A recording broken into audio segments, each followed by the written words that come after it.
इस बजट में युवाओं के रोजगार संबंधित विशेष कोई प्रावधान नहीं है अध्यक्ष महोदय। पहली बार माननीय हेमंत सोरेन जी की सरकार ने 2020-21 में बेरोजगार युवाओं को स्नातक को 5,000 रुपये प्रति माह और स्नातक उत्तर को 7,000 रुपये प्रति माह देने की बात कही थी। फिर कालांतर में मुख्यमंत्री प्रोत्साहन योजना, मुख्यमंत्री युवा प्रोत्साहन योजना, मुख्यमंत्री प्रतिभा प्रोत्साहन योजना नामक बहुत सारी योजनाएं पुस्तिका में छपी। हम लोगों ने सुना, पढ़ा, लेकिन 1 रुपए खर्च युवाओं पर नहीं किया गया उनके प्रोत्साहन राशि को लेकर अध्यक्ष महोदय। इसलिए इस बजट से निसंदेह माता लोगों की जीत हुई है, मैया सम्मान की जीत हुई है, लेकिन इस बजट से इस राज्य के युवा हार गए अध्यक्ष महोदय। एक सटीक नियोजन नीति नहीं होने के कारण, एक सशक्त नियोजन नीति नहीं होने के कारण कहीं ना कहीं आज इस राज्य के युवा इस बजट से हारा हुआ महसूस कर रहे अध्यक्ष महोदय। तो मैं युवाओं को रोजगार कैसे मिले? जिस राज्य में 40% खनिज संपदा, उस राज्य के युवा अगर हताशा निराशा के दौर से गुजर रहे अध्यक्ष महोदय, तो कहीं ना कहीं इस बजट पर युवाओं के दृष्टिकोण से एक सवाल और प्रश्न चिन्ह खड़ा होता है अध्यक्ष महोदय।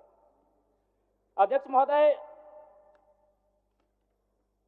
राज्य में अनुसूचित जाति परामर्शदात्री आयोग का गठन सराहनीय है, इसकी मैं सराहना करता हूं और वित्त मंत्री जी को साधुवाद देता हूं। महोदय, अंत में मैं इस सिस्टम पे आता हूं।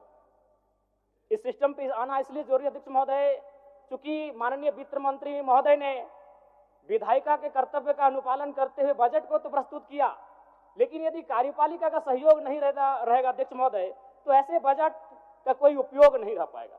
आंकड़े कहते हैं 2023-24 का आंकड़ा अध्यक्ष महोदय, बजट का कुल योग था 1,41,498 करोड़, लेकिन हम लोग खर्च कर पाए थे 1,07,920 करोड़, यानी लगभग 33,000 करोड़ की राशि खर्च ही नहीं हो पाई थी अध्यक्ष महोदय। और इस बार का जो बजट है, जो पूर्व का, उसमें भी मात्र 65% ही राशि को खर्च किया गया। इसलिए विधायिका के साथ साथ अगर कार्यपालिका अपनी जिम्मेवारी का अनुभव नहीं करेगी, अनुपालन नहीं करेगी अध्यक्ष महोदय, फिर बजट का कोई प्रावधान नहीं रहता है अध्यक्ष महोदय। ज्यादा नहीं और 1 मिनट का समय लेंगे अध्यक्ष महोदय, चूंकि इस बजट में किसानों को लेकर mini tractor, power tiller, pump set, ripper आदि वितरण करने की बात कही गई है। अध्यक्ष महोदय, मैं चाहूंगा किसानों को आपको उपकरण देने की आवश्यकता नहीं है। किसानों को अगर हम जल दे पाते हैं, अगर पानी की सुविधा दे पाते हैं, तो हमें लगता है किसान सशक्त हो जाएंगे अध्यक्ष महोदय। अध्यक्ष महोदय, मैं ये कहना चाहता हूं, जो भी डैम बने हैं, चाहे वो चांडिल का डैम हो, कोणार्क का डैम हो, मैथन डैम हो, पंचेत डैम हो या टेनू घाट का डैम हो, वो पानी केवल उद्योगपति के कारखानों में जाने के लिए नहीं बना अध्यक्ष महोदय। तो क्यों ना सरकार एक प्रयोग करे, जैसे कोणार्क डैम विष्णुगढ़ ब्लॉक आता है, तो विष्णुगढ़ ब्लॉक के 5 गांवों का उदाहरण प्रस्तुत कीजिए, वहां सिंचाई की व्यवस्था करिए और कम से कम कृषक को उन्नत बनाने का प्रयास किया जाए अध्यक्ष महोदय। मैं इस बजट में सुझाव का अपील करता हूं अध्यक्ष महोदय। चलिए, और 1 मिनट लेंगे, ज्यादा नहीं अध्यक्ष महोदय। परम श्रद्धेय आदरणीय, इस बजट से दिव्यांग, वृद्धा और विधवाओं को बड़ी आस थी अध्यक्ष महोदय, और जब इस बजट को पढ़ा, और वे लोग भी जब पढ़ेंगे तो बड़ा विशाल लगेगा। 1,449 करोड़ 26 लाख, बहुत बड़ी राशि, लेकिन चूंकि यहीं फिर सरकार कहती है 12 लाख लाभुक हैं, तो अगर उस राशि से अगर 12 लाख को भाग देते हैं, चूंकि मैथमेटिक्स का होना बहुत जरूरी है, तो रिजल्ट आता है 1,44,926। उसको फिर अगर 12 से भाग देते हैं अध्यक्ष महोदय, तो रिजल्ट आता है 1,006, यानी महीना में आप कितना दे रहे हैं, वही 1,006।